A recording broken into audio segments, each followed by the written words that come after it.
Get ready for the world's greatest Arsenal podcast. Welcome to another podcast by Guns and Yellow Ribbons. Enjoy the show.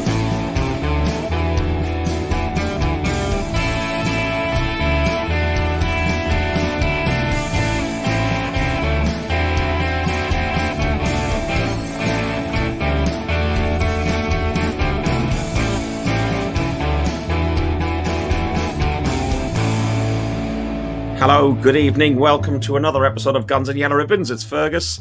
I'm joined today by, as always, Gunnar Hilsey.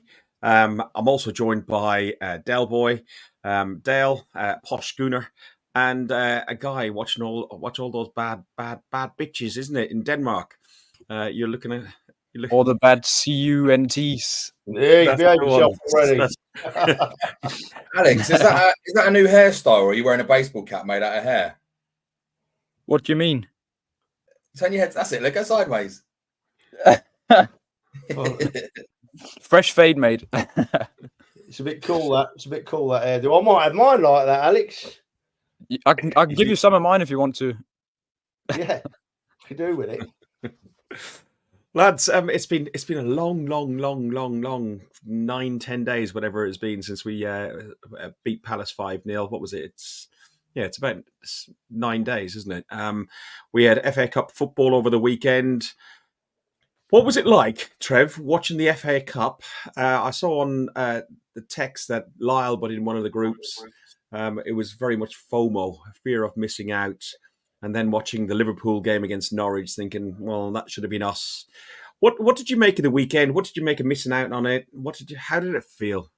Mate, I loved the football at the weekend, right? Obviously, I'm gutted that we're not playing and we're not in the draw, because the FA Cup, I think, to us old uns, maybe it means more. I don't know, the passion of the FA Cup, but it returned. It ain't been there for a long time, has it? The passion returned at the weekend. We had Maidstone going to a side that are pressing at the top of the Championship and turning them over at their own place. We had Newport last night put up a great show against Man United, and on another day could have got a result. And it was just lovely to see the crowds. And there's been talk, hasn't there, about they want to drop replays, they want to make first rounds seeded or whatever it is.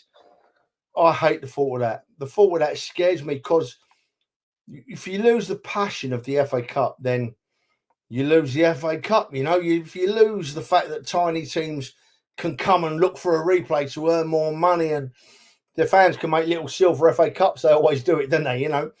If we'll lose all them people, and it'll be another stab in the back from the big boys to the little boys. And I think it's best left alone. It really is best left alone. It's a great cup competition. I've seen many a years. I've seen us play Sheffield Wednesday 5 times with 3 replays in a week, and I've seen us play Liverpool 4 times in one round. And God, the pressure and the tension and the enjoyment, and the players are knackered. They are tired after all them games, but they're paid enough. I don't get it. I just don't get it. No, Dale, FA Cup. I do hope that's a real Guinness. The January's nearly over. It's not one of the 0 ones, is it? Dale, FA Cup weekend. What was it? You're on mute, mate. You're doing a Trev. What did it mean to you? What did it mean to you? What games did you watch? What stood out for you? So I caught a bit of the Maidstone game and also the Newport Man United game. It was quite nice having to watch a game without caring about the result. But again, like Trev said, it was disappointing not to be involved, because that's our competition, right? Regardless of your age, regardless of whatever, even fans 20, 25 years old, they'll know that that's our competition. So it was disappointing, but you mentioned Maidstone. Can I just say as well, what a goal that first goal was. From what I understand as well, was his first goal for the club, let alone on the occasion as well. So what a finish that was. But it's the magic of the cup, right? These things happen. Well, it is. And there was 98 places between Ipswich and Maidstone. I know we're all going to talk about Maidstone and everything else a lot, because, it's, as you say, it's the magic of the cup. But they actually put up a really good fight. It just shows, though, that if you take your chances, you can win the games. Ipswich had 30 opportunities to on goal, shots on goal, and didn't score any. And Maidstone took the 2 chances, scored them, and they're Where through have I to the seen next those round. statistics from Ferg before? Yeah, yeah, Very similar, similar story, isn't it? Maybe in the last round of the FA Cup, or in the Premier League over summer at the Emirates Stadium. Yeah, very, very, very similar. The great thing for Maidstone is they've received £330,000 from that round, which will renew their pitch and also increase the capacity of their stadium to 5,000. And Trev will know what it's like going to some of those stadiums, because you go to Boston and Lincoln and a few. Well, Lincoln's bigger, but some of the smaller stadiums there.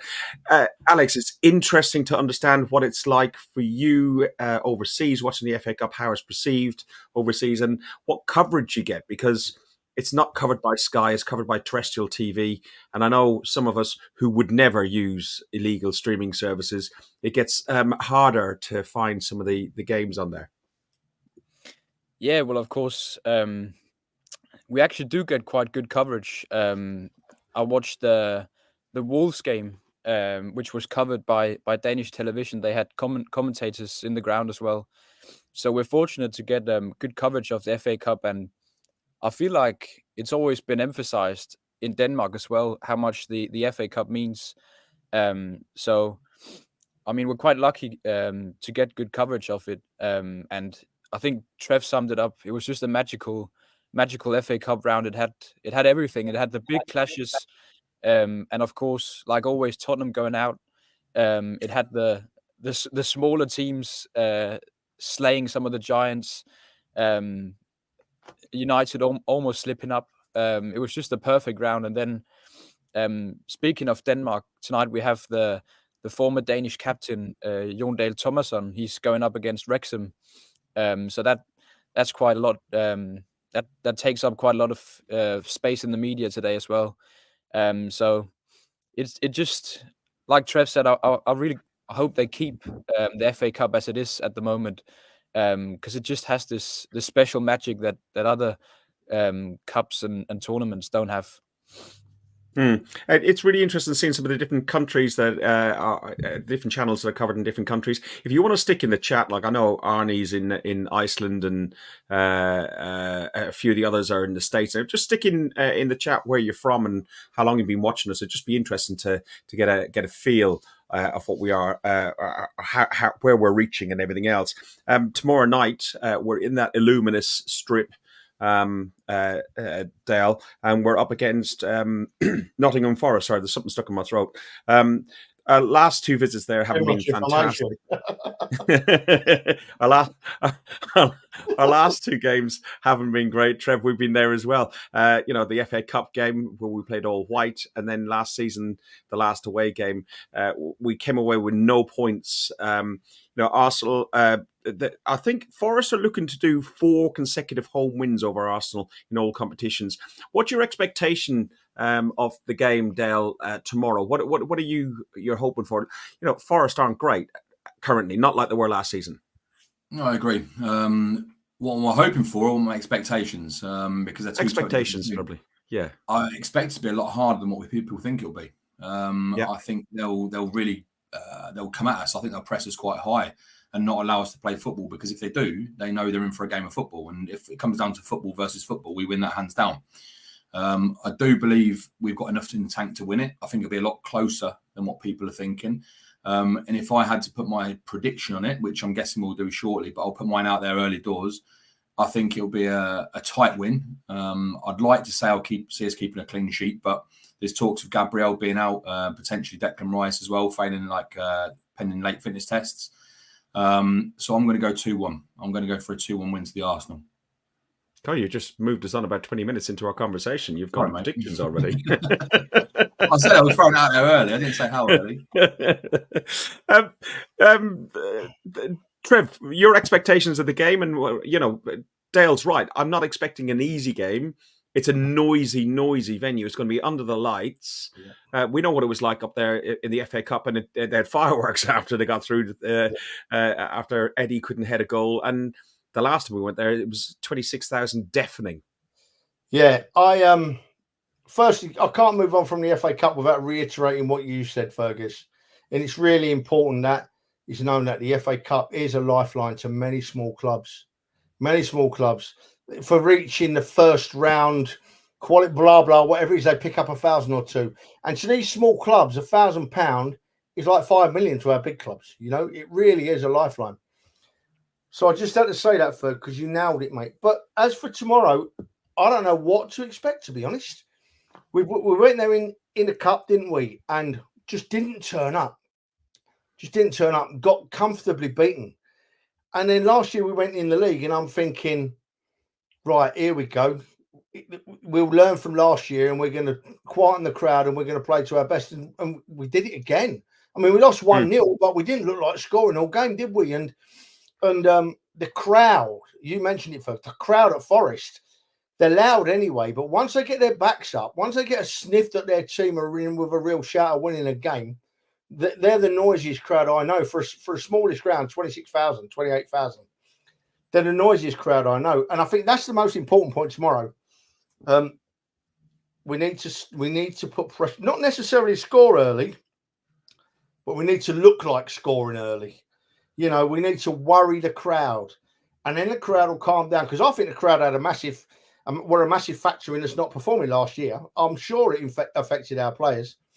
So we've got to stop that happening tomorrow. And us as fans can do our bit. We're all there tomorrow. Us as fans can do our bit. And hopefully the players will do their bit. We quieten the Forest crowd, and we nick them 1-0 to the Arsenal. That would do me perfectly, Ferg.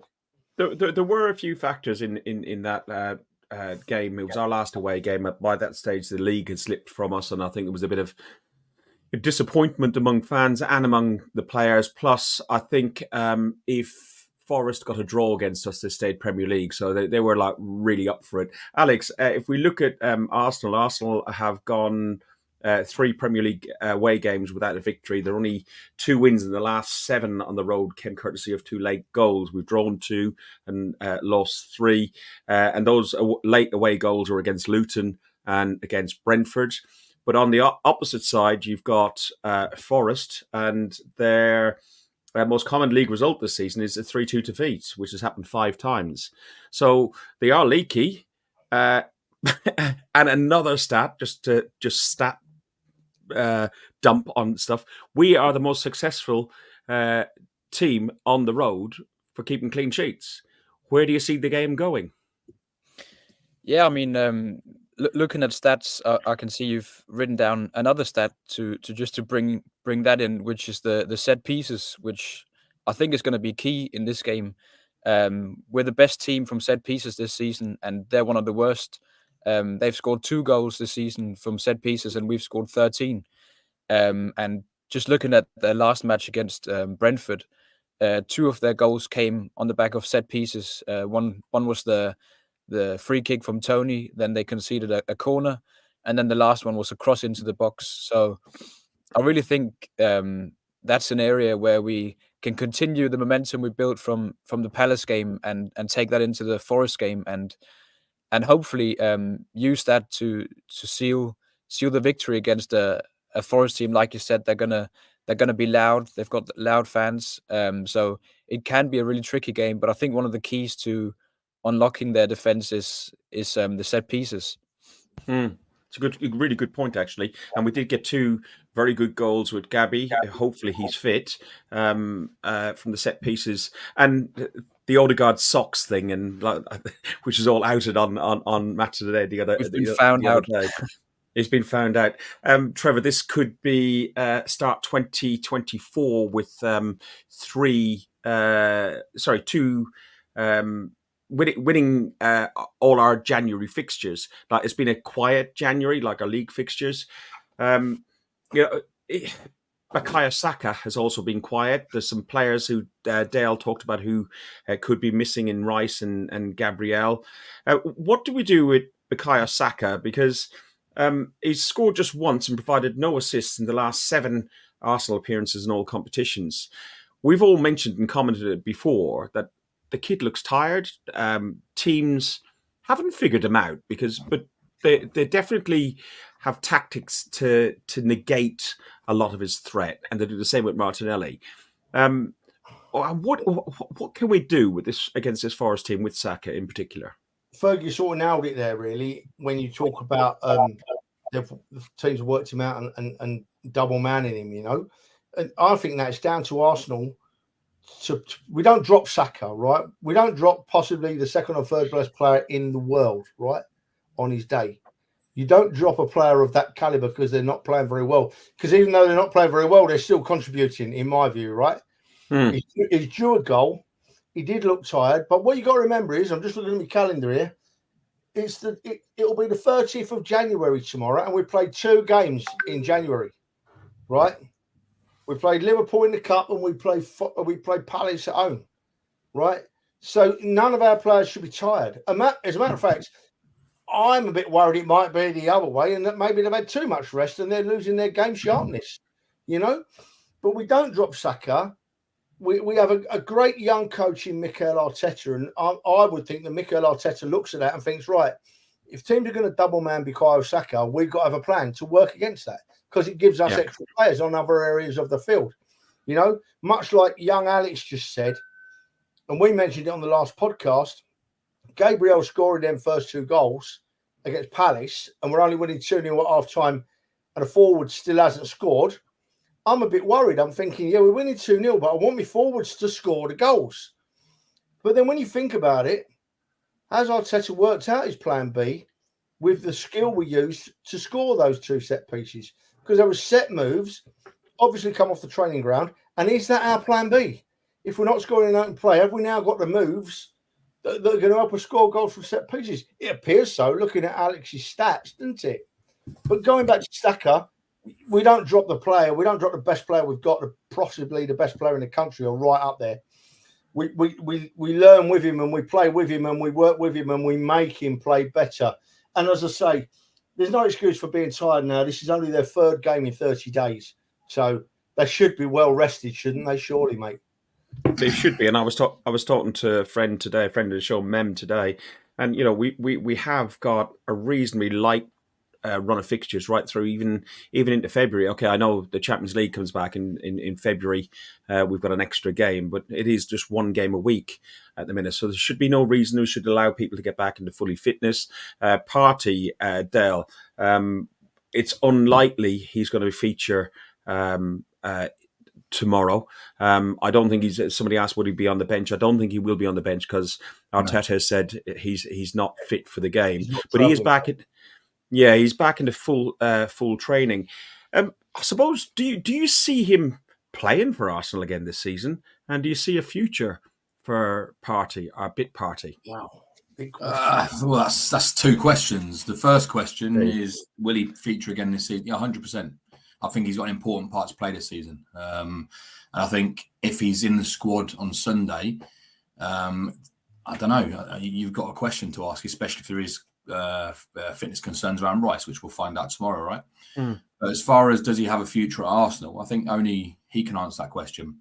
For me, as of this very moment now, if I was to say, would you get rid if you could in the summer, the answer would be yes. Not based on his ability, based on his availability. Because he can walk in the summer. He's out of contract. Is it this summer? Is it? So I think the reality is then, based on his age, is potentially a 1-year extension of that on a big salary cut and a prove yourself kind of job. But which has been put to him, which is the sensible thing to do, because you know when fit and when playing well, he is a good player and he does make he will add to Rice's game. He when you saw Partey and Granit Xhaka playing together, we were playing at our best. But he's not willing to take a pay cut and he's not willing to sign an extension. So I think he's just going to walk. The thing is, for me, on his day, I don't think there's many better than Partey, not in the Premier League, but in the world. I think he is genuinely that good. Wow. I think he's a fantastic player. The problem is the lack of consistency based on the fact, again, it goes back down to the availability. You can't have one of these players, regardless of what position they play. You can't have a big player. There's a comment I saw a moment ago and saying he's a big cog in the wheel for the title charge. And I agree. If he can stay fit, I think he's a very, very important player. And arguably, once he gets back to his full fitness and full form, he's probably one of the first names on the team sheet.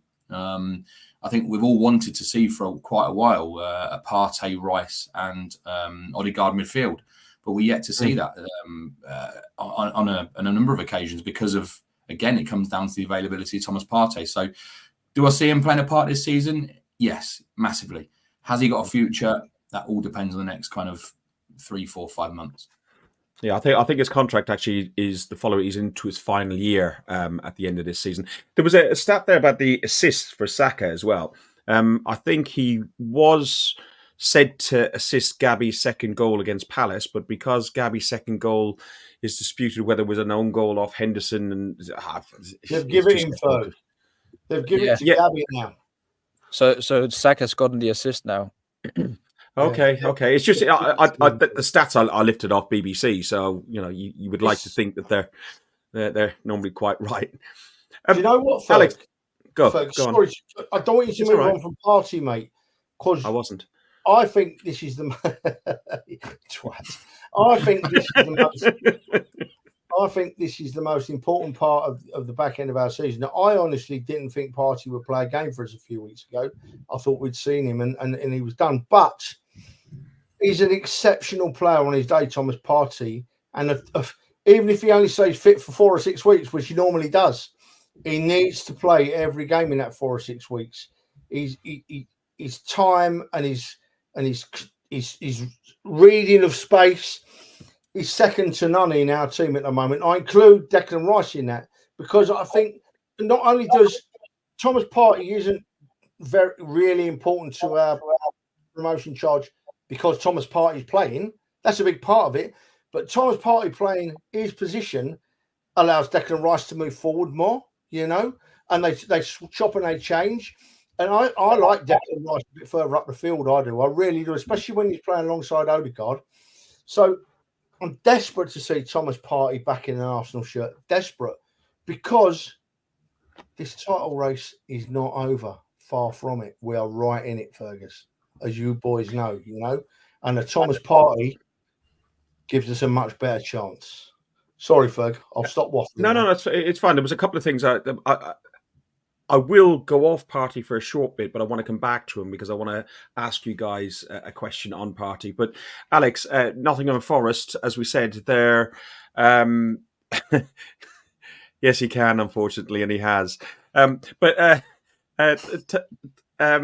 Nottingham Forest, as we said, aren't performing as well as they have been last season. Obviously, they're getting the second season syndrome in the Premier League, where all clubs seem to settle and they're trying to find their feet. They're probably not one of the ones that are going to go down, but they are going to be missing some key players because of the AFCON at the moment. There is it, and when what's his name? Awonyi? He's back. He's back in training.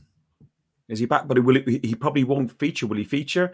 Their manager has basically said that they're all back in training. They could all feature. There's 3 players. I think there's Awonyi, Elanga and Philippe. Yeah.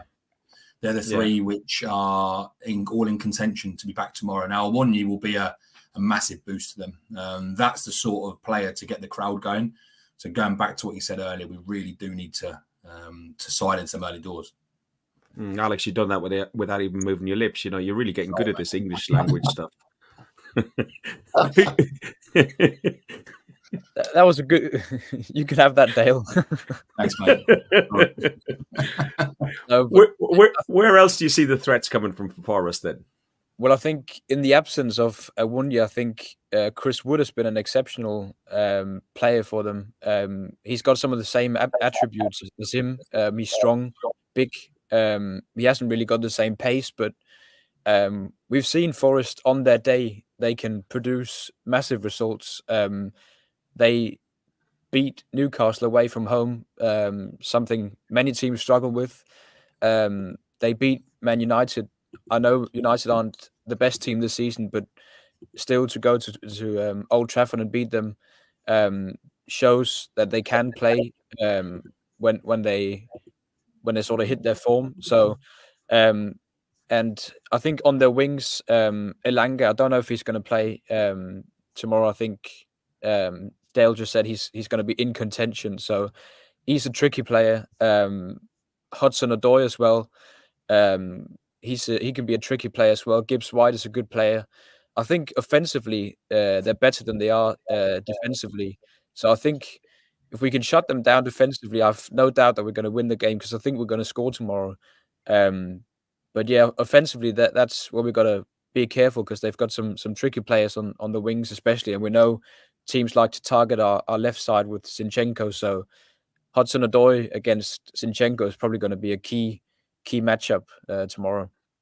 Trev, on the back of what Alex has just said there, do you think we should just go first 10, 15 minutes, just go all at them and just try and, get a goal, get 2 goals, and then, we are thin at left back because we don't have Zinchenko, and we don't have Tomiyasu, and we don't have Timber to cover in that sort of area. So, we don't want to get exposed on that defensive area either. So we need to go at them, don't we? Yeah. See, this is where these young boys get one over me, old man like me, because I don't know anything about Nottingham Forest. I don't care. Couldn't give a damn. That's why I didn't ask. That's why I didn't ask you any questions about Nottingham Forest. Couldn't give a damn about 'em. But all I know for a fact is that if we turn, like Dale said earlier, if we turn up and play our best tomorrow, early from the first whistle, then our best is better than anything they can do.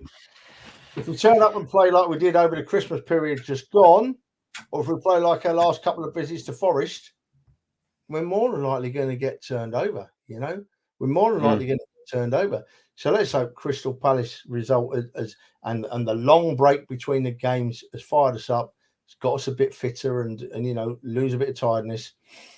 But yeah, I'm sorry, mate. You know me, I can't comment on Forest. No. I'm just wondering, clearly we all want to go all out and go 5-0 up within 15 minutes and then we all can go home and just have a party sort of thing. But Dale, I suppose the final sort of question on the game itself. So Declan Rice pulled up with a hamstring injury, and we know Gabriel is a doubt as well. Gabriel, we probably got cover in the sense of Kivior can cover in the centre half area, and he's competent in that centre half area. But Declan Rice, who do you play in Rice's position if you don't have Partey and you don't have Rice? So are we saying we're going to go with a midfield of what? We're going to go Havertz, Odegaard and Rice if Rice is fit, right? And Jorginho again. if he isn't. I think that's the answer. I'd play Jorginho there. I'd play Jorginho that holding role. I think he brings a stability. I think he's better defensively than he is offensively. He doesn't tend to kind of drift. So I think that's the obvious one. I'd like to say someone like Smith Rowe and give him some more game time because you saw what it meant to the fans. You saw what it meant to the player last time at home at Palace. And I do think this is the sort of game that would suit him. But I don't think he's the sort of player to sit deep. And we need him to push forward a bit more and get that creativity going. I was thinking Smith Rowe, as you said, like what midfielder we go with. Can you see him getting some game time, Trev? Yeah, it's funny that you boys should raise Smith Rowe because I just had it in my head then to say, I'm going to watch the comments now because this one might start some debate. But at the moment, on how he's been playing, I would rather have Smith Rowe in the side than Havertz. I honestly would rather have Smith Rowe in the side than Havertz. He's a young lad. He'll be fired up. He'll be going all out to push us forward. And it might be just what we need going to a place like Forest. I think that Havertz is more reserved. I think he's a bit slower on the ball. He's obviously a very capable player and he'll keep developing, hopefully. But right at this moment in time, if you said to me, who do I want to play tomorrow out of Havertz and Smith Rowe, I would go for Smith Rowe. Just Alex, no, mate. GDW, no. Partey is nearly fit, but he's not travelled with the squad. Won't play tomorrow. Sorry, Ferg. He doesn't read WhatsApp groups, does he? He doesn't. Yeah, he's getting down with the kids. He's having letters as his name now, doesn't he? Yeah. Are you as you call him? You call him DAD, don't you? Yeah, he's my dad.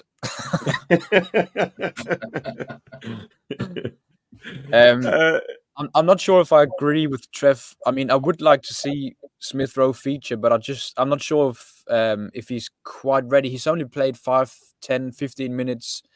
I don't know if it's too soon for him to start a game and play the full 90 minutes. He does deserve a run, like Andy says, but I'm not sure if he's quite ready yet. I'd like to see him get more game time. Get Havertz off at 60 minutes. Let Smith Rowe play 30, 40 minutes. And then in a couple of games, he'll be ready to start. But I think Havertz does offer I'm some not laughing at you, physicality. I'm not laughing at you. I've just realised who GDW is, mate. That's why I'm laughing. I do think that Havertz offers some physicality in midfield, which Smith Rowe doesn't in the same way. And I think especially if Rice isn't fit and Jorginho is playing, I think we're going to need some of Havertz's physicality tomorrow.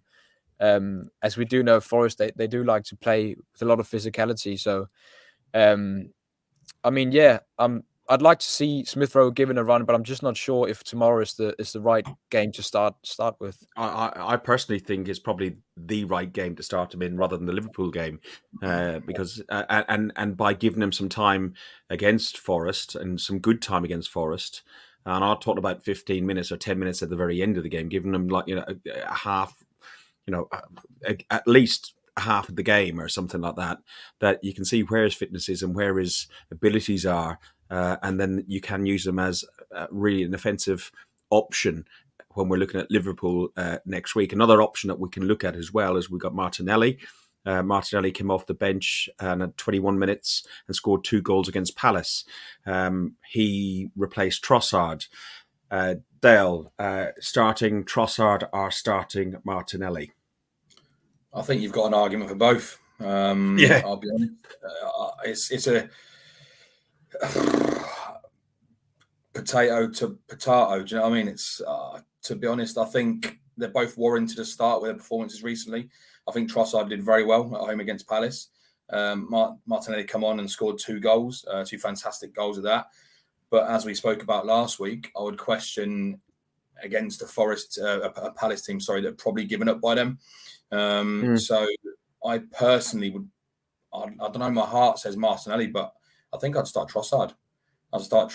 And again, he didn't put a foot wrong. He did very well in the Palace game, and I don't think you can drop him on the back of that. It's a very, very tough one. The other one Andy just mentions there as well, Trossard maybe up top, but then you've got Jesus and Eddie on the bench, which I don't think you can do in a game like this. I think we need Jesus' work rate in this game. I really do. So for me, I'd go the front three of I'd start Trossard left, Jesus at top, and the right hand side, our star boy Saka. Is there not an argument, Trev, to say that maybe looking at the stance and the stamp of Martinelli in that 21 minutes, and is it akin to Thierry Henry as he was taking those couple of goals? Is there not an argument to say maybe start Trossard out on the left, put Martinelli in the middle, and have Saka out the right? Or does that leave us too weak in the middle and not enough work rate, like Dale was talking about with Jesus? Well, look, right, we don't call players out on this podcast, do we? We don't look. We're not calling players out. No. Listen to where I'm heading here. Just stay quiet for 1 second, man. That's all. You know what I mean? But no, listen, right. And now, see, when you get to my age, if you distract me like that, Fergus, I'll lose exactly what I'm going to talk about, you see. But talk with, we've got to be honest, talking about weaker in the middle if we take Jesus out, right? What's the player in the middle to do, right? Up front. Let's be honest about it. Let's be proper honest Arsenal fans. He's there to score goals, right? We have loads of players with a high work rate. We have Saka. We have Odegaard. We have Martinelli. We have Trossard, right? We have even Rice when he pushes forward. They can all make a space. They can all play a ball into the box. Where we've been missing, and I don't fault Jesus' work rate. The lad works his socks off, right? But at the end of the day, we have to have a centre forward scoring a goal or two, and he's not doing it. So yeah, I would go with what Dal said. I wouldn't play Martinelli in the middle. I'll play Martinelli on the left because that's where he's full of confidence most, I find. Martinelli is very confident on the left. I'd give Trossard a go through the middle. I really would. Honestly would.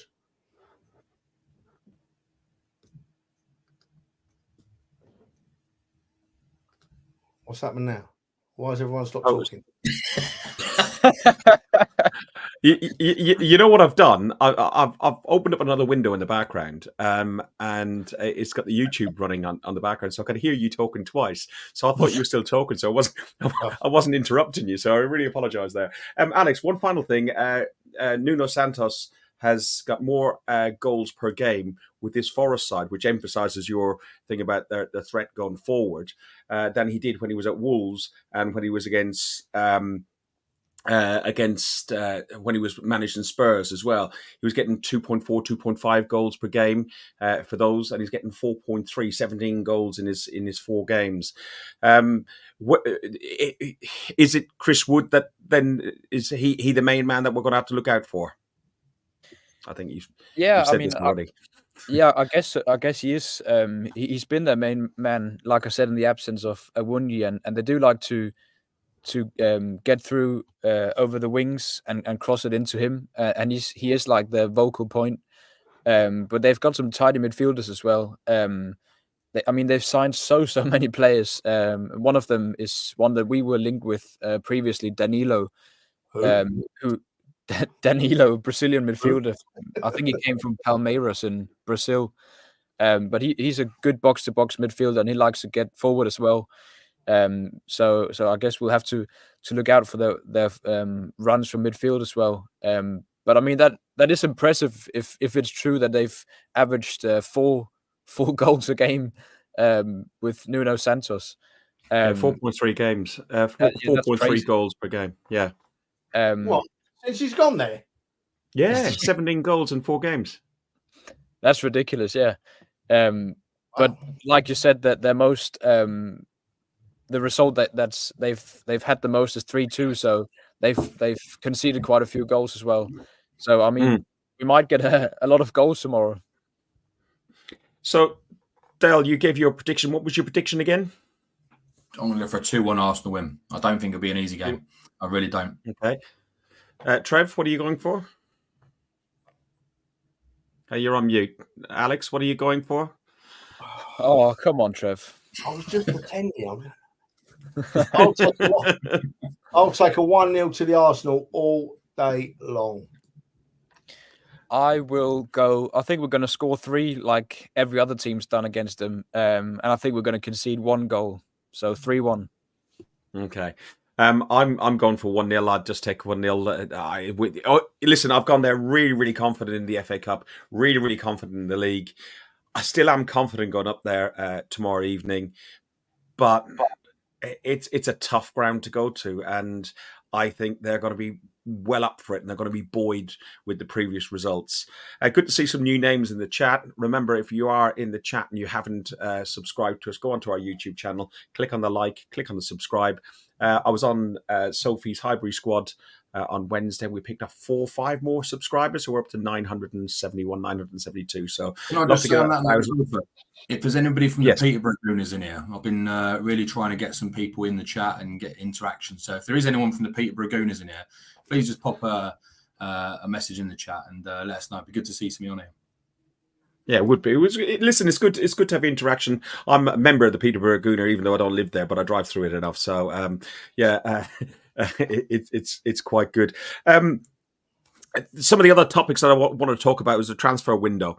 So the transfer window has been pretty damn quiet for all clubs, bar maybe Spurs, in the Premier League. There was a Mark Goldberg done a little video, and I'm just going to play it briefly and ask your opinions of if he's far wrong from what we actually need to do. So here we go. These gobby Arsenal fans out there that ruin it for the rest of them, who just, think they know it all and gob off because they want Arteta out. And the reality is, you learn a lot from rival fans. You press play. I look at Arsenal and I think, well, the progression there is there to see. They were a title contender last year, which no one predicted at the start of last season. and they're a title contender this season. That's consistency. They weren't in the Champions League for quite a few years, and you're right, Will. They've cruised through to the knockout stage.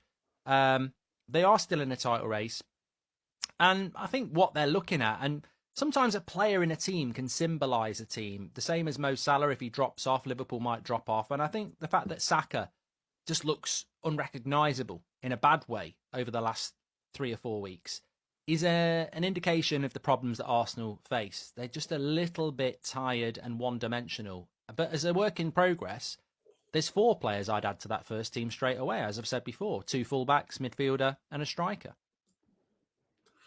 So some of what he said there is absolute, not quite rubbish, but I don't think he knows it as an Arsenal fan. But Dale, do you think we need 2 fullbacks, a striker, and a midfielder? I'd agree with 2 of those, maybe 3. I think a striker we all know we're crying out for. We're desperate for. So I won't go into that in too much detail. But a midfield, I do think we need a midfielder. I think we've got Thomas Partey and Jorginho coming towards the end of their careers. El Neni probably on his way out, which will leave us extremely short in the middle. And the fullback one, it's a good. I think the fullback one's it's a good topic of conversation. I'm not sure we need them. When you look at who we've got at the moment, who's injured, who's coming back, who's not available. We've got Tomiyasu still away in the Asian Cup. He's due back soon. We've got Timber, who's back in training now at the moment. He'll be back soon. We've got Ben White and we've got Kivior, who's filled in at left back, as well as Zinchenko. I don't think... Well, the question I'd ask back on that is, how many fullbacks do you need? Because if you're going to bring in a fullback, someone has to go, and who's going to go? So I'm not too sure fullback side, but midfielder, yes. Striker, yes. Okay. Trev, I showed you this before we went live, and you went very much along the lines of what Dale said about like fullbacks, and we mentioned Timber and so on. But in the other areas, surely he has got a point that we all know we need a striker, and for the reasons that Dale said, some midfielders. But what about the team looking tired and Saka as well? Well, you see, you've got to take what that lad said. What's his name? Goldberg. Goldridge. You've got to take what he says with a pinch of salt, because I love watching him, especially when Man United are losing. If anyone's watching this and when Man United are losing, have a quick look at his watch along. It is absolutely hilarious. But he's talking a lot there about what he doesn't know. And as a Man United fan, he's probably on a bit of a wind-up looking for a bite because he was on a live show there. Right? The fact of the matter is, I don't think we need any fullbacks. I think that we've got enough cover, and we've also got Timber coming back. Right? Midfield? Yeah, maybe midfield. But let's look at it. The point to make is, and everybody was telling me this before we beat Palace, the previous games, Alex is our stat man, so put me right, Alex, if I'm wrong. We were making lots of moves up the pitch. We were getting to the edge of the penalty area. We're having a load of shots on goal from the edge of the penalty area, but we weren't scoring a goal, right? So we're working our way up the pitch. It's working all right through the midfield. Gets up to the final third, and our normal chipping goal scorers, Martinelli, Saka, Trossard, and Jesus, right, and Odegaard, all stopped scoring at the same time. You couldn't foresee that. Happening. They all packed it in. It was the strangest thing. But up until it got to that end, we were playing all right. So for me, if you say to me, we can sign, we won't, because no one's signing in this transfer window, right? Everybody's scared, right? But if we sign one player in the summer, it has got to be a goal scoring striker. They're hard to come by. I know they're hard to come by, right? But I'm pretty sure that our Arsenal hierarchy that I now trust will be looking already, right? So looking at the stats, I'm not a big stat man, but looking at where we've been and how we've worked and how we've played, I think a striker would make all the difference at the present time. Alex, he's got a really good point about that. A striker would be good, and I think we all agree with that. But the common denominator that Odegaard, Saka, Martinelli, Jesus, all of those aren't scoring. Could that be because we didn't foresee that happening? Because if we had foreseen that happening, we wouldn't have got rid of one Granit Xhaka. Is he the common denominator?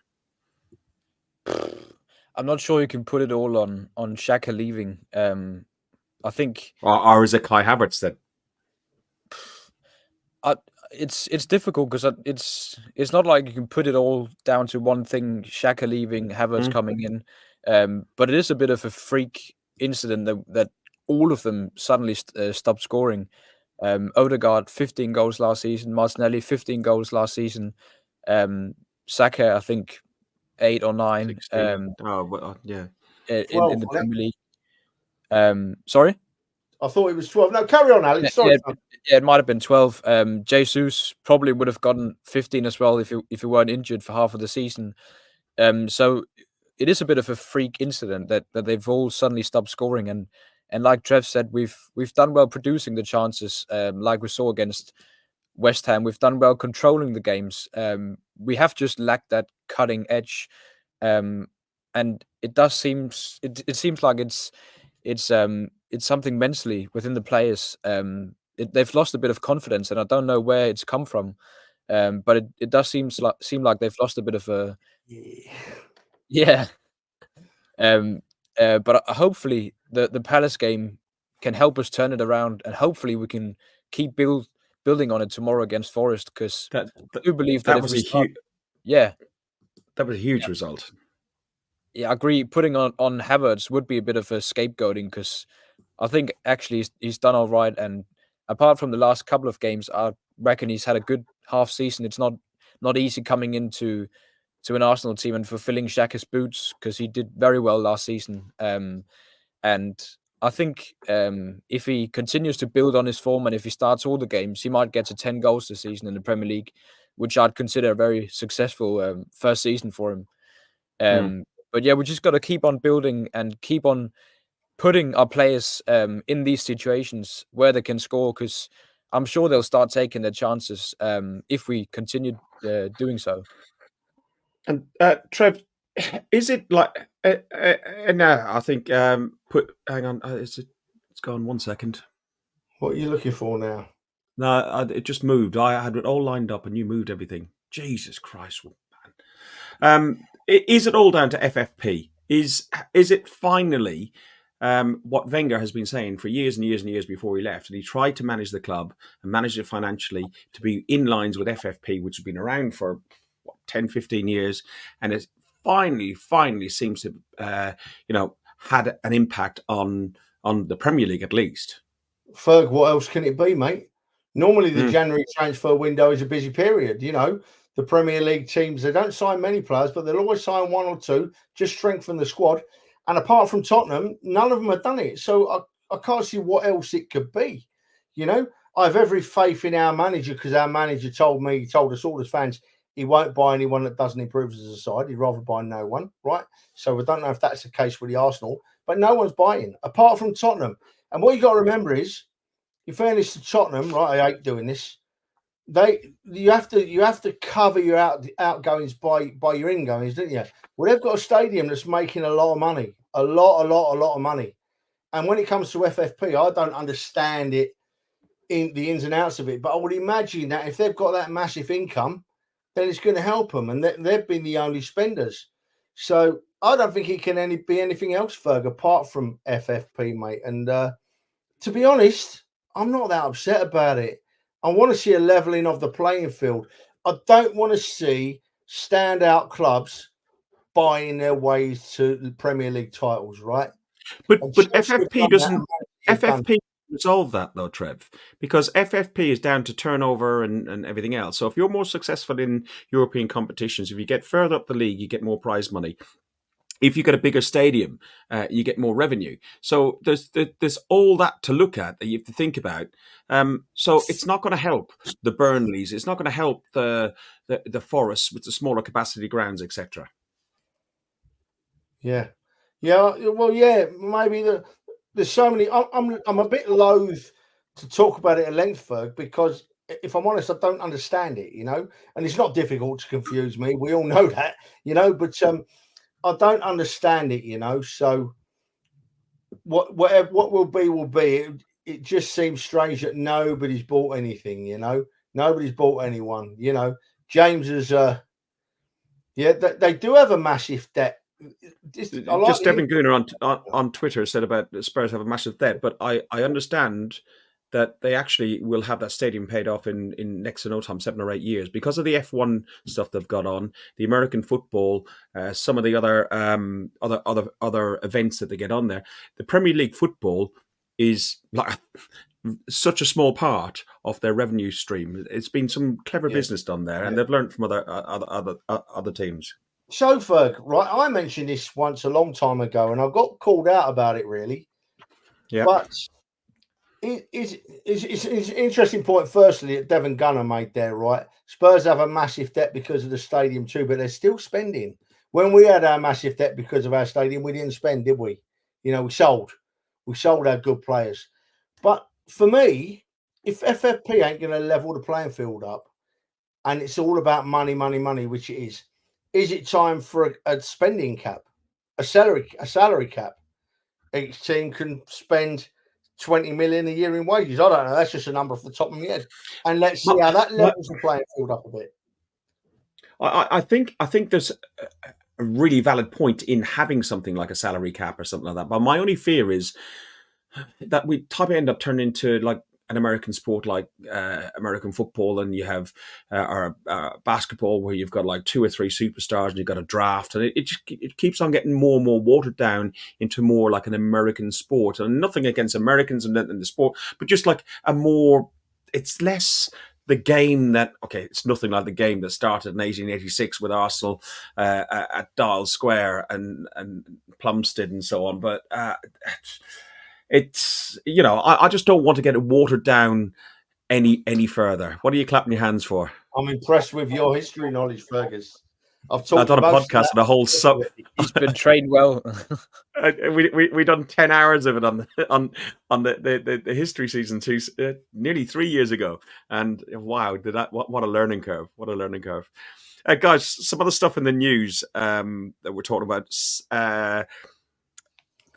Before we do the last point, Klopp is what I was going to talk about. Everyone, like, clearly because of it's such a poor transfer window for Sky and TalkSport and everything else. When Klopp decided to have this huge big news conference and especially made video with the faded out background and everything else, and it was like almost with like sad music and violins in the background. It was pretty pathetic. The media channels have jumped onto it and they spent all day. It was like the Queen had died. It was like Elvis had died. It like JFK had died, all in the one day. The amount of coverage that was gone on about it. But a question first of all, Dale, would you have liked Jurgen Klopp to have been the Arsenal manager before Arteta? When he came to the UK 9 years ago, would you have wanted him as the Arsenal manager? Yes, 100%. Well, I think he's a fantastic manager. I really do. I mean, I had a conversation the other day with someone in the family about who's a better manager, Pep or Klopp. And for me, Klopp is a better manager than Pep. Pep hasn't proved it like Klopp has without the unlimited resource, without being the best team in the country. Now, I'm not saying Pep's a bad manager because he's not. I mean, he's worked wonders over the course of the years, but with unlimited resources to an extent. I think Klopp's a cracking manager. I really do. The whole situation was a bit of a strange one. The timing of it I find bizarre. But I don't buy into the reasons either. I think there's more going on there. But again, I'm just speculating. I mean, yeah, he's tired, right? He's tired. He does the same job as multiple other high top-level managers in the world. And on that sort of money, I don't buy that nonsense. I'm tired. Give it a rest. Do my job for a day and then tell me you're tired.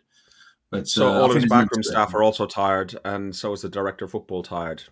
Yeah, it looks like Virgil van Dijk might be tired now as well because he can't commit to after this season. So there's clearly something else going on there. But yeah, in a nutshell, would I have taken Jurgen Klopp? Yeah, 100%. Alex, Jurgen Klopp, is he your cup of tea? And also, how do you think this will impact on the rest of their season? That's a different question, folks. Is he my cup of tea? The answer is no. Okay. I'm one of the only people who don't like him. No, I think. But I'm in your camp on that one. He's not my cup I of can't tea. stand him. His ego, But I think his if he was ego's our bigger manager, than his grill. yeah, exactly. If he was our manager, I think I'd love him. But I think exactly. in that aspect, he's very similar to Arteta, right? I think Arsenal fans love Arteta. Outside of Arsenal, I don't think they do.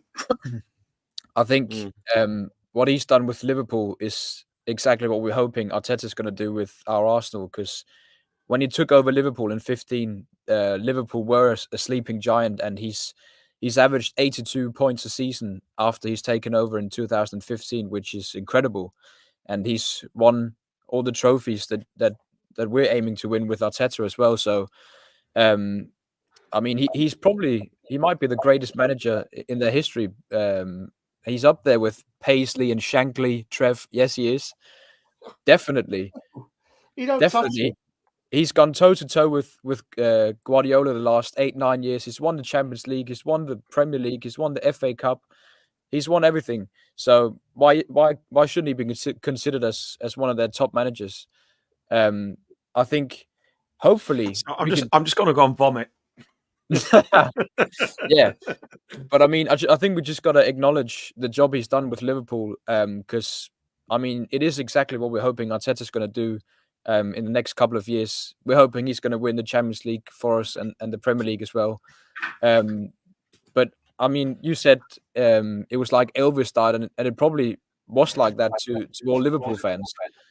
And yeah, I mean, Alex, you weren't here to listen to Talk Sport. It was comical, absolutely comical. People I ringing can up, imagine. and going, they were crying and going, "I hope he's okay." But Barry's got a really good point here. I did like Klopp from his Dortmund days, but over familiarity and being too much one of the lads, you have to sometimes, as a manager and management of people, Trev, you'll know how you need to separate yourself from. It sounds awful, the workers to the management. There has to be a divide for authority. Yeah. I mean, if I'd have had, if we could have had, has he gone for a wee? If he's gone for a wee, we can talk about him now. He's still here, but he is here, but he is going. Oh, look, right. Very professional. If Klopp would have been available when Wenger hung his boots up, and he'd have had more of a chance at the Arsenal than Emery, because Emery didn't have the tools to do the job. Great bloke. I love Emery. Wish him all the best. But he didn't have the backing to do the job. I think that Klopp is probably a much stronger personality, and he would have come into the Arsenal demanding that he brought his backroom team with him, demanding that he chose who was in charge. I suppose maybe much like Arteta did when he came in, So I'd love to have seen Klopp at the Arsenal when Wenger left. We were in a dire straits with our club, and I think he would had more chance of sorting it than anyone else. Do I like Klopp? No, none of us really keen on him now, are we? It's all a bit cheesy and a bit cringy, isn't it? But young Alex, if you look up Bob Paisley and Bill Shankly's record on a level playing field, right? No one matches them. Even Kenny Dalglish, even Dalglish. But they're nowhere near. They're nowhere near Klopp's win percentage. They're far, far behind. In them days, it was a level playing field, Alex. You didn't win so many games. You didn't buy wins. You put a team together that won you trophies, and Liverpool done that better than anyone else. 1989, I didn't go to Anfield because I didn't think we had a hope in hell of winning 2-0, because Liverpool, you couldn't beat them at their place 2-0, not in a million years, and we did it. That's how big that result was.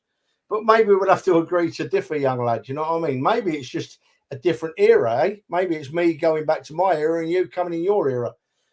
But yeah, to recap, I'd love to see Klopp at Arsenal when Wenger hung his boots up. I think that he, as I said, he'd have had much better chance of turning that team around than Emery, because there were players not performing, there were people behind the scenes not performing, there were people on the board not performing, and there were owners of our football club not performing. So Emery didn't really have a chance. I think Klopp might have done. I think Klopp might have been them German personalities. They want their way, don't they? They don't relax, do they? I think you got a valid point in the sense of the way he connects with the fans, and Dale said it as well. If he was our manager, and the way he's pumping his chest and all the stuff that winds us up about him, we would love if he came up to the North Bank and up to the Ashburton Army and giving it, and getting involved. He brought some stuff that he brought from the Yellow Wall and the Dortmund stuff to the Premier League, and for that, there's I suppose he has brought a more connection between managers and fans along the way. Last point before we finish up. The contract talks about, the rumours about Arteta, and I've got the press conference here from Arteta from this evening. There was links with him going to Barcelona. There was also talks and rumours over the weekend, which I try to find out about whether he was signing a new contract. Apparently, there was many people at London Colney, but not all the key people were at London Colney to do that. But I'm sure with 18 months left on his contract, it's got to be a consideration that we need to be thinking about of where we are with Arteta and where we are with looking at an extension. Let's look at the press conference bit first of all. Welcome to you, Trevor. Left in the transfer window, and it all seems pretty quiet. So I'm not going to ask about any ins, but on outs, are you leaving the club in the summer? Who, me?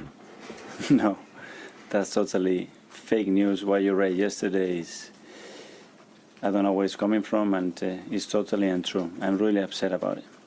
When you heard the report, I guess you were trying to relax on a Sunday evening. What was your reaction? I could not believe. I don't know where it's coming from, and it has no source. It's got nothing, and I think we have to be very cautious when you talk about personal things to put it in the way that it was put yesterday.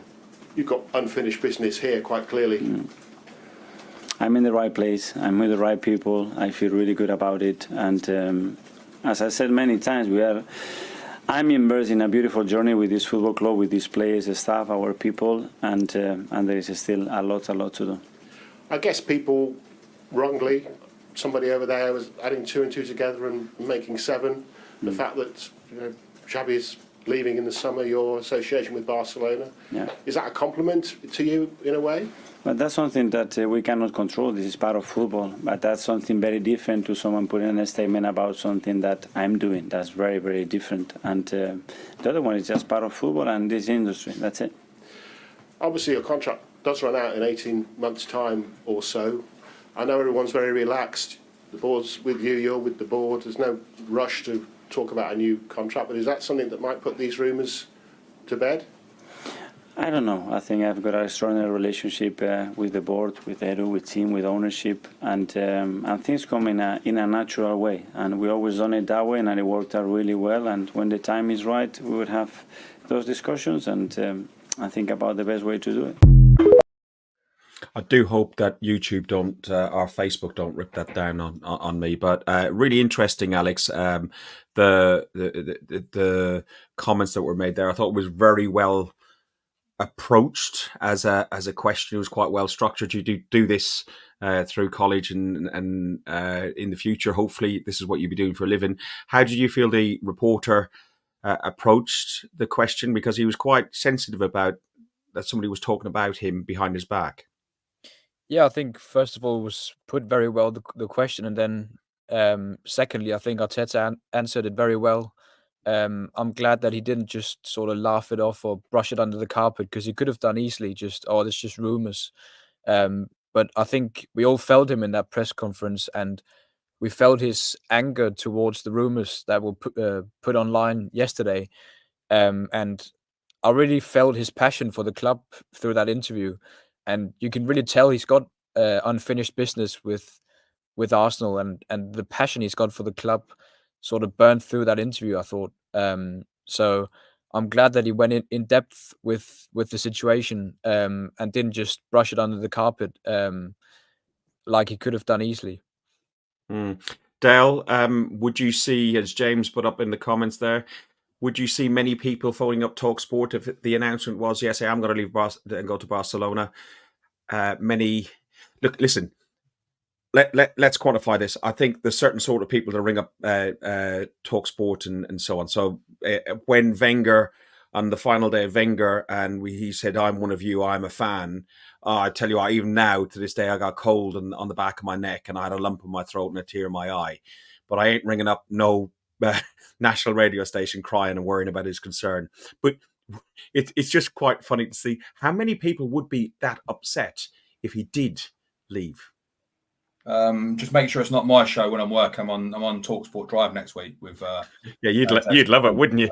Old Jamie O'Hara there. Please call in and keep me company.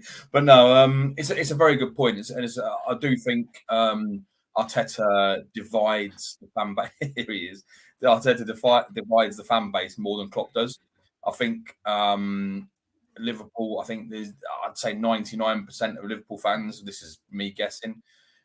They love Klopp. I've never heard a Liverpool fan say a bad word about Klopp. Unfortunately, we do have a fan base where you have a larger than I'd like percentage who wouldn't be fussed if Arteta left. I mean, me personally, I think he is the right man for the job. It's people are saying about, is he winning enough soon enough? This is the most competitive the Premier League's ever been, with arguably two of the best ever Premier League sides in Liverpool and Manchester City. Look at them sides. For anybody to come in and take the title off them in 1, 2, 3 seasons, it's tough. There's a reason they called the Leicester one a miracle, because it was a miracle. And I do think, can we stop these pictures now? But I do think people do have a question, and they have a right to question. I'd never want to silence anybody. It's now pretty much Arteta's squad. Do I think we should be competing? Yes. Are we competing? Yes. So I think on the back of that, I think we should start seeing some results. Trevor, your thoughts on the interview, the talk, rumours, how Arteta dealt with it, just the whole general thing? Because I know we had a brief chat on the phone earlier today. Well, do you know what, Ferg? I've just been looking at it from a slightly different angle to you boys, in that it seems strange that nothing came out about Arteta until after Klopp said he was leaving Liverpool. Okay. I can't believe that the press have come out with a story that is unbelievable. I don't have a lot of time for a lot of the press, but I can't believe that any press man's come out and actually made a statement that Arteta is leaving Arsenal. I think, my mind, and I'm probably way offline, but to my mind, I think those rumours probably started with the people that unfortunately follow us on social media and claim to be Arsenal fans, but just look for clicks and just look for bites, and were looking to get something that was going to come high profile so they could jump on it and get their more clicks and call, and make a mess of things. So it wouldn't surprise me if it didn't start with purporting Arsenal fans on social media. They're not Arsenal fans. That's my view anyway. Just a little something to before you finish off on that, Ferg. An interesting point that came to me today, right? Klopp has said he's leaving Liverpool at the end of the season, right? Klopp is leaving Liverpool at the end of the season, right? What vacancy comes up this summer? Barcelona. You heard it here first if it happens. On that note there, Trev, can I just say as well, the outlet that released the Arteta rumour is a Catalonian outlet. They're a Spanish, not even Spanish, a Catalonian paper / magazine dedicated to Barcelona. I think it's nothing more than them stirring a shit pot. There's a Spanish manager doing well in another country, bring him back to Spain. That's all it is. That's nothing more. I personally don't think that Klopp will end up at Barcelona. I think he'll probably do a national team, or he'll go to somewhere where they've got money like PSG, because Barcelona are quite stuffed at the minute. Finally, the TV companies and the Premier League have looked out for us fans again. I know this is a midweek fixture thing. I know every team have got midweek fixtures, but the 4th of March, we're being dragged up to Sheffield for a Monday night fixture. No trains back to London on the Monday night.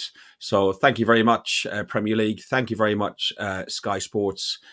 You remember that the next time, God forbid, we ever have a lockdown again or anything like that, and you say the fans are the most key part to the atmosphere and the key part of the game, because you remember what it was like when we weren't there. Well, it cost us fortunes, absolutely fortunes.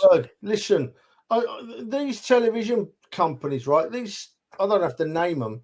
They loved lockdown. They loved lockdown because games were being played behind closed doors, and that was the only way they could watch it. That was the only way we could watch a game of football, by paying our money to them people. They even started charging by the game, if you remember rightly, the TV companies. They even started charging by the game. Trust me, right? Those TV companies loved lockdown. They filled their coffers with our subscriptions that we had to give them. Otherwise, we couldn't watch our team, could we? I could. Shush, shush, shush, shush. Anyway, moving on. What do you mean, boys? What do you mean? Listen, you know what? I was on Sophie's show. She was really, really kind enough to invite me onto her show on Wednesday night. We talked about, as Arsenal and have clubs sold us all to merchandising, and we talked about the ballot, and we talked about how many shirt releases are and how many different apparel ranges and everything else. But one topic came up was a controversial one, the one that most of people who contacted me about. I haven't spoken to Sophie yet about this, but I will do. But it was our differing views on what we thought of the Angel, North London Forever. And Sophie was of the opinion that she felt that it was more a marketing tool. And myself and Mark Alger both came along and said, no, it was fan-led. We know Ben Bennett and others in that area promoted it, and we pushed and pushed with fan pressure for the club to take one chance and one hit at it. It went off at the Emirates Stadium. It was noise like we've never known before. The club loved it, and the club have taken it on from there. They've invited Lewis to the game. He's been part of the game, part of the club. He's an Arsenal fan, and we've had loads and loads and loads of Arsenal fans go to some of his gigs. But the one that was the most memorable one, and I'm going to get done by YouTube here, so this bit will probably be cut out. So if you're not watching live, you should always watch live because this is what you get to see. This was just unreal. I wrote in my bedroom as a little love letter to my own town. What it's gone on to be is nothing to do with me, and it's all to do with you lot. So, thank you from the bottom of my heart. Thank you all for being here. This has been one of the best nights of my life. I'll never forget it. Be lucky, Hammersmith. I'll see you soon. This is called The Angel.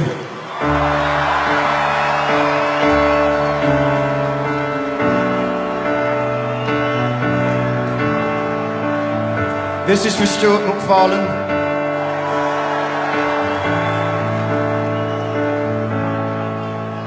As I walk these streets alone, through this borough I call home, upon the barren fields of ivory, beneath the stadiums of stone, through the turnstiles at the Angel, see the homeless on the green, from the Cali to the cross and every shithole in between. Past the church, the mosque, the crack den, and the offie on the corner. See the brasses from the brothel that pretends to be a sauna. Watch the bedlam in the bookies. See the winners and the losers seeking solace from their sorrow in the local battle cruisers. Through the madness in the market, weathered faces turn to greet ya. Hello governor, how's your mother? You alright son? Double pie of mash and liquor, a cup of rosy Lee up chat, or watch retired gangsters bicker every day in Arthur's Caff. The little fuckers causing trouble for the causes make you smile. You meet your muckers for a couple, forget your troubles for a while. From the full nil to the Hemi, all the faces are the same, cause the manner might be changing, but the people still remain.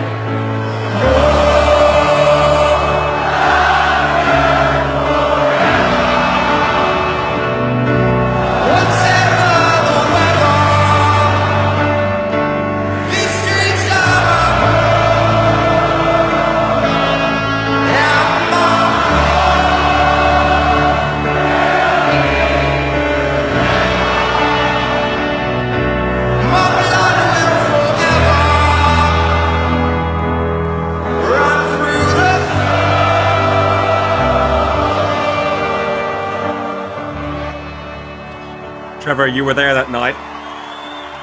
You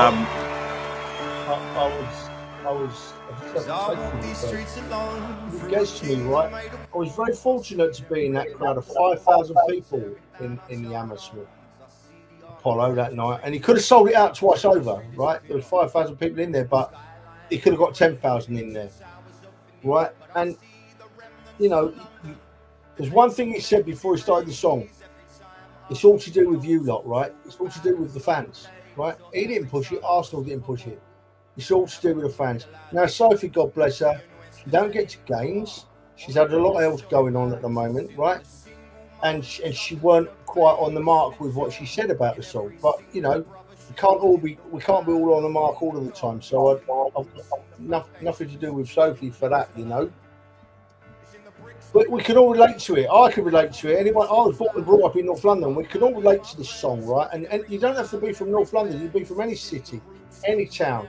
And there's bits of this chorus, bits of this song that will make you think, right? That will make you start thinking about growing up and passion and commitment. And so just, I've written down 4 points before we came on first, right? Go on. The fans demanded it, all right? Most fans love it. I respect those fans that don't love it, right? I respect them 100%, those fans that don't love it. But those fans that don't love it should also respect what it does for our great football club, and for what it does for our team, and what it does for our players. And, you know, it will be sung now for as long as we know. It's so important now. And I just want to see more and more people singing it. It gets me, and it gets a lot of people. It does. It does. It's absolutely stunning. We're probably going to get done for that. I'm hoping us talking over it will allow it to get. I'll put the appeal into YouTube, and you know, I'm sure Lewis Dunford and I think it's Sony Music will be cool with it. But it's absolutely brilliant. You put in the private chat, Dale Electric, what I would do to be in that room. Yeah. Just wow. I mean, Alex said it before. Like, one of the things he looks forward to when coming to the ground is that song. And look before kickoff. Just look around. Just listen. Take it in. Obviously, we do it week in, week out. But for those who are going for the first time in a long time, or those that are going for the first time, keep your phone in your pocket and just listen, absorb it, become a part of it, because you really do feel. And it is electric. Absolutely electric. It's interesting, like as you said, Trev, earlier, and Barry's put up here, he hates the song, but it does the job. It gets the atmosphere going as pre-kickoff. I don't particularly like You Walk Alone, and I'm a Celtic fan from my Irish heritage as well, which they use that song because it makes me think of Liverpool. But if you hear West Ham with Bubbles and all the different... we're going to hear it tomorrow night, Mulligan Tyre. It's going to be sung out at the top of their lungs. And most of those, it's a 1978 number one for Paul McCartney. I was 7. I remember it as a kid in the car when my mum and dad would listen to it. I thought it was mournful and awful. But it's something that they've attached themselves to. They've identified that, and it's an identity for their club. But the Mulligan Tyre has absolutely nothing to do with the fog on the Trent. But at least North London Forever, the Angel, is about the Angel. It's about the Cali. It's about the Highbury Fields. It's about the Stones of Highbury. It's about the club itself. And I'll go to you to have a final word before Alex gives his view on it. All right, mate. Barry gets it, you know. Barry absolutely gets it, right? You don't have to like the song. It'd be horrible if we were all the same and we all like the same thing all the time, right? You don't have to like the song. Most people do, but you don't have to like it. But if you're a fan of the Arsenal, like Barry said there, you've got to see what it does to the team you support. The manager wants us to sing it. The players want us to sing it. The players sing along when we sing it, right? That's how important it is. So if you don't like it, that's fine. If you're not keen on it, that's fine. But if you want to sing it, but just bearing in mind that it lifts our team and gives us maybe a better chance of winning, then why not? You know, why not? Alex, apart from a happy birthday to me on Sunday, I bet you this is the second most favourite song you're looking to sing on Sunday when you arrive over for the Liverpool game. You're right, mate. You're absolutely right. Can't wait to sing happy birthday in the morning when I come over. But yeah, I mean, it's really something I look forward to so much every time I come over, and I put it on repeat when I'm on the plane on the way over. I put it on repeat and I listen to it for 1 hour in the plane when I come over. And like Trev said, music is a subjective thing. Some won't like the song, but at least it's something that we can gather around before kickoff, and it lifts the team.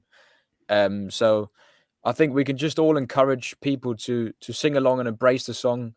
And like we've stated, it's fan led. It's come from us fans, and it's about the Arsenal and North London.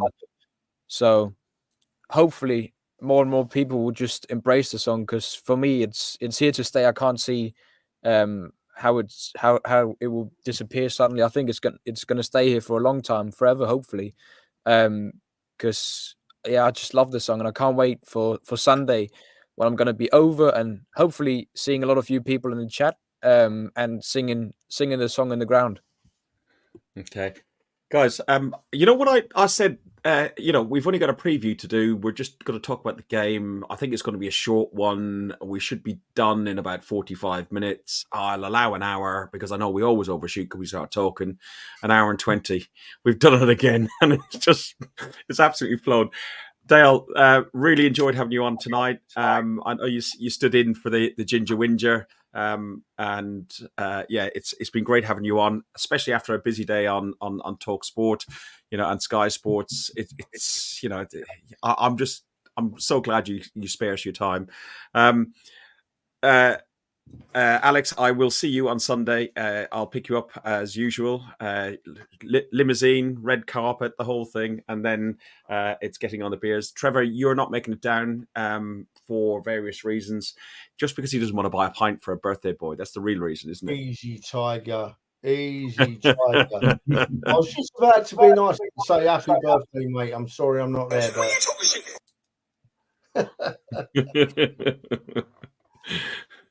Yeah, good. Paul. Yeah, Fergus and myself are there tomorrow. Dale and what's his name, Alex. That's it, young lad. Oi, watch it. Lord Bentner. But we'll be there tomorrow. It's been a great show again, isn't it, Ferg? Look at the time. It has. 22 minutes, just chatting away. We've even carried Jamie O'Hara for a full podcast. Yeah. Listen, if you like what we do, click on the like, click on the subscribe, go over to YouTube, try and get our numbers up to 1,000. I'm really happy to see new faces in the chat. I'm really happy to see regular faces in the chat as well. I've really enjoyed it. Thanks very much. Up the Arsenal, fuck the Spurs. Thanks for listening to Guns and Yellow Ribbons, an Arsenal podcast by Arsenal fans for Arsenal fans. Follow us on Facebook at Guns and Yellow Ribbons or Twitter at Guns and Ribbons. And remember to rate and review us too. Up the Arsenal.